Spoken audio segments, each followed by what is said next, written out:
Para sa lahat ng mga taong mahilig maghanap ng iba kahit may karelasyon na.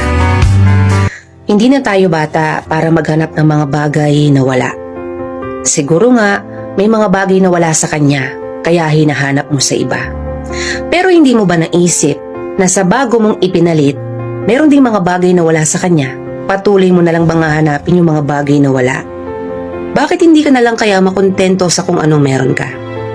Baka isang araw, sa kakahanap mo sa mga bagay na wala, ikaw yung tuluyang mawalan. Tumandang mag-isa dahil nasasabik ka lang naman sa umpisa. Magaling ka lang sa umpisa.